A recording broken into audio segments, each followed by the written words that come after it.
Salam, hər vaxtınız xeyirli olsun uşaqlar. Bizim bugünkü mövzumuz deməli 1-ci sinif musiqidən 2-ci dərsin izahıdır. Musiqili diyardır.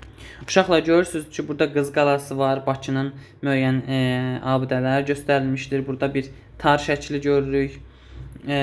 Sonra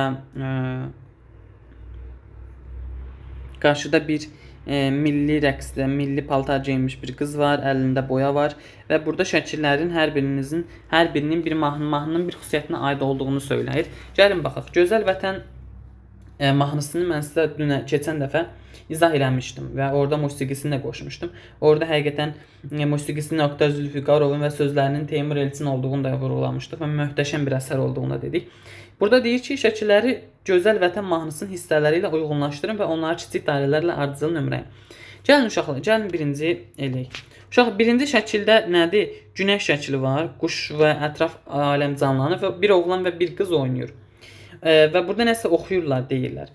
Bu elə mahnının girişinə aiddir. Deyir, oxuyur nəğməmiz uzaqlara yayılsın.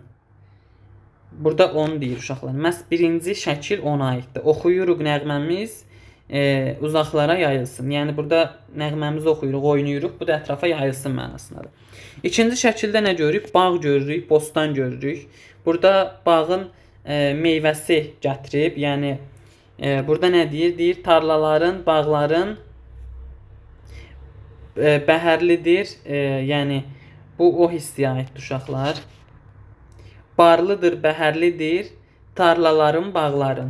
Yəni, o nəzər tutur. Üçüncü şəkildə isə uşaqlar daha çox belə sevincli, əyləncəli, bir qanad çalıb açmaq kimi bir abu-hava yaranıb. Bu da o hissiyə uyğundur ki, sən xoşbəxt böyüdürsən, bizi hər gün, hər saat daim ucalaq deyə bizə verirsən qanad. Bu hissəni həmin hissiyə aiddir uşaqlar. Belə. Bunu da hiss elədik. Azərbaycan rəqs yerişini öyrənirik. Bəli, burada necə rəqs edildiyini gördük. Uşaqlar, Azərbaycan rəqs yerişinin sxemi budur. Baxın, 1, sol, sağ, sonra sağ, sol. Yəni burada bu qrafiki mən göstərim sizə. Bu hissədə aydınca yazılıb. Buna diqqət edin. Əgər oynamaq istəsəz, təbii ki. Uzundərə Azərbaycan xalq rəqsi var uşaqlar. Şəkildə təsvir olunmuş əl hərəkətlərini sxemdə verilmiş icra edin. Bəli uşaqlar. Evdə təbii ki bunu eləyə bilərsiniz. Mən telefondan sizə necə rəqs edildiyini göstərə bilmərəm. Rəqs nədir? Musiqiyə uyğun ardıcıl hərəkətlərdir, rəqs hərəkətlərdir. Musiqinin səsi ilə bədənin ritmik fəaliyyətinin canlanması nəticəsində ortaya çıxan bir hərəkət növü. Xalq rəqsi də müəllifi məlum olmayan rəqsdir. Yəni daha çox bu dədə-babadan keçmə rəqs növü kimi də sayılır. İndi isə Uzundərə Azərbaycan xalq rəqsi haqqında qısa məlumat verək. Uzundərə xalq rəqsi bizim Azərbaycanımızın şən və əyləncəli bir xalq rəqslərindən biridir.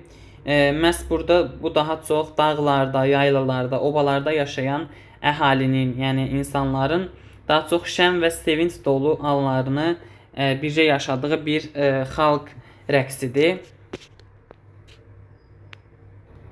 Musiqi daha doğrusu rəqs əvvəlcə ahəstə başlayır, yavaş-yavaş. Sonra anidən sürətlənir.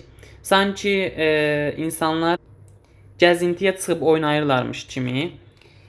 Çox effektiv, çox rahat bir rəqs növüdür. Sanki insanlar uzun bir dərədən keçirmişlər kimi bir abu-hava yaranır və məhz buna görə də rəqsin adı Uzundərə rəqsi olur. Musiqisi necədir? Əlbəttə ki, şən və sakitdir. Uşaqlar asanlıqla öyrənə bilərlər. Eyni zamanda bunları kimlər oynaya bilər? Balaca uşaq və qızlar oynaya bilərlər. İstəsələr birlikdə də oynaya bilərlər. Eyni zamanda bu məktəb tədbirlərində, bağça tədbirlərində də iştirak üçün əhəmiyyətli ola bilir. Belə uşaqlar, bu günlük bu qədər. Ümid edirəm bəyənərsiniz bugünkü dərsimizi. Sağ olun, salamat qalın. Gələn dərslərdə görüşərik. Hələlik.